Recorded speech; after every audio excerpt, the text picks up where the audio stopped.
Happy Friday. I could have the best MLB bet of the season. So let's go ahead and let's get into it. We're going to be looking at the Mets-Pirates game. Pirates, awful. Strikeout way too much. Mets, one of the best teams in the league. They have Walker on the mound. And I'm going to be sharing with you my player prop. I really like it. Hopefully you're able to tail it and lock it in. Now, OddsJam, as a platform, you can browse odds for free for any market you want to look at. It's completely free. You want to look at player props, nerfies, any MLB bet, any NFL bet. You can make sure you're getting the best possible line, right? So for example, if you want to bet on the Mets run line, the best price is minus 109 on Casumo. And if that's not a book in your location, it won't be showing when you're using OddsJam. So OddsJam just shows you where you can get the best possible price, right?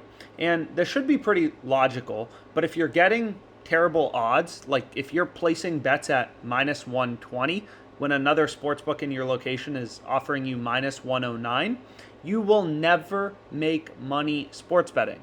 Sure, the Mets may win this game by 5 runs and you'll feel like a genius even if you placed your bet at minus 126 odds, but you're a terrible sports bettor because you placed a bet at minus 126 when you could have gotten minus 109, right? Sports betting 101 is you need multiple bookmaker accounts and you need to be browsing odds between sports books, right?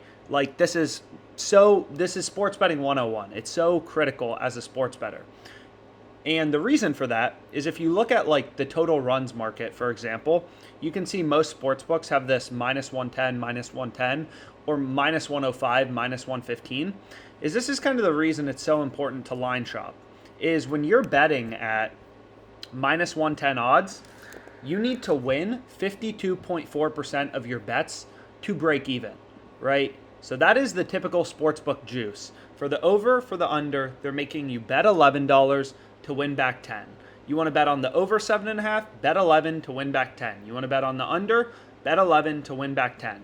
So long story short, that's the sportsbook's advantage, right? For both the over and the under, you have to be winning 52.38% of your bets to break even, right? So sharp bettors will win on totals, 55% of the time. Square bettors, recreational bettors, people who lose money are winning 50% of the time, right? So being able to get, find value in spots like minus 109 on the Mets run line, which isn't my pick in this video, but like when you're betting at significantly better odds and able to kind of, find spots with value, that's what turns you from being an unprofitable sports bettor to a profitable sports bettor, right? The way to get rich sports betting is to every day find bets with an edge and place them, and a lot of them, as many as you can. Build your bankroll, start betting bigger on bets that have a mathematical edge, right? It's not these crazy parlays. The way to win at sports betting long term is find point spreads that are minus 110 where you're winning your bet 55% of the time, like the rest of the sharps, the pros, the people who do this full time for a living. They're winning on spreads 55% of the time. Increase your win probability from 50 to 55. Now you can bet on sports full time for a living, right?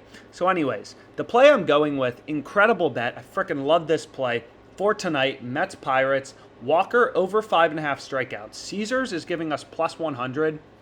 I hit it for 250, as you can see right here. So I hit it for 250. It's plus 100 odds. The profit margin's 4%. From OddsJam, 4%. We hit it for 250. The bet has $10 in profit margin, right? And I added this to my sheet where I'm just going to be tracking my profit and loss of all YouTube plays, not prize picks. This will just keep to sports betting because I'll forget. So over 5.5 strikeouts for Walker, 4% profit margin, 250 stake. You multiply them together. This bet has $10 in profit margin. If you tried to give me a $5 bill for my bet on Walker over 5.5 strikeouts, I'm not taking that trade because my bet's worth double that. My bet is worth $10 in profit margin. That's how you have to think about sports betting. $250 bet with a 4% edge, which is exactly what this percent profit margin is, means our bet has $10 in profit margin. This bet may not win, but over the course of the long run, when you're placing positive EV bets, you're guaranteed to make money due to the law of large numbers. So it's your job to place as many sharp positive EV bets as you can. 10 a day, 20 a day, 30 a day, however many you can do, keep placing them, right? You're not going to win every bet, but because your bets have an edge, you win in the long run, right? So why do we love this bet?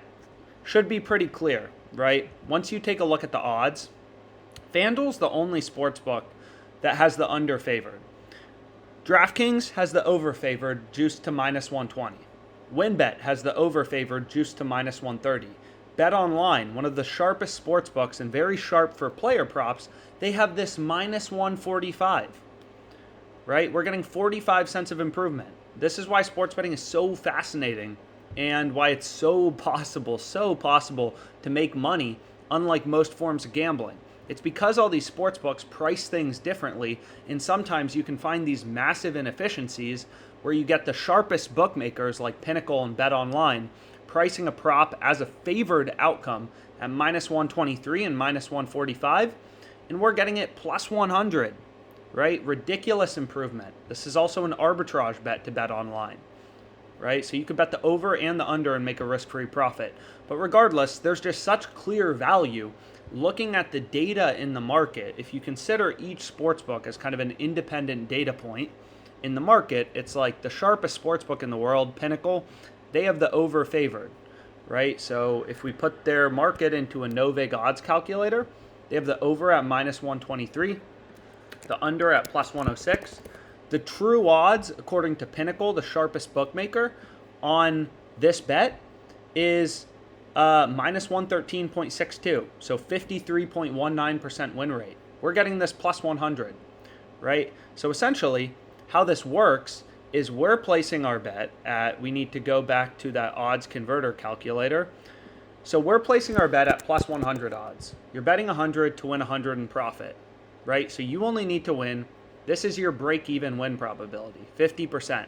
When you're placing bets at plus 100 odds, if you're winning half your bets, you are breaking even, right? You win 100, you lose 100. You win 100, you lose 100. You win 100, you lose 100. You're flipping a coin, essentially, right? 50-50 to occur is plus 100. So if you're placing bets at plus 100 odds and you're winning half of them, you're not making money in the long run.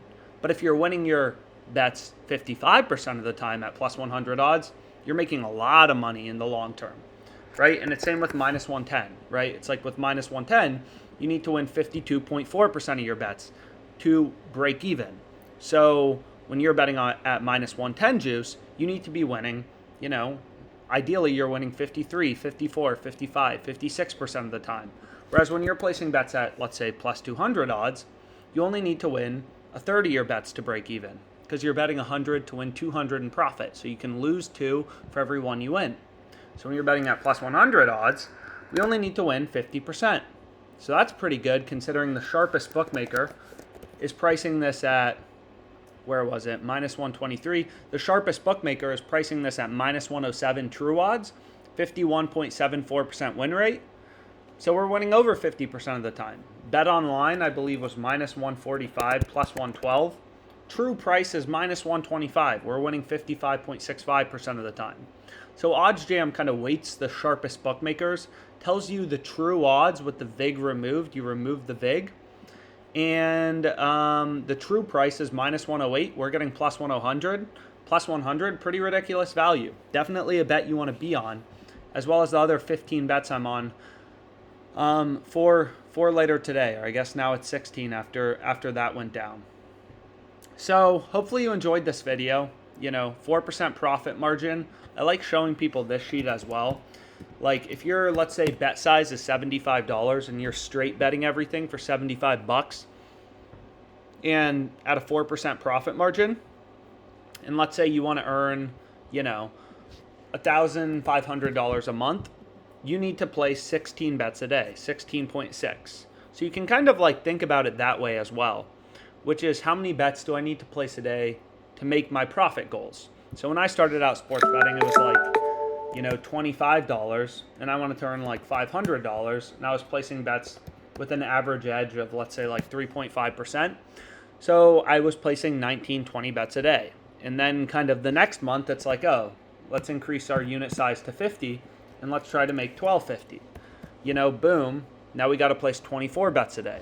Okay, let's increase our unit size to 100, and let's try to make $2,500.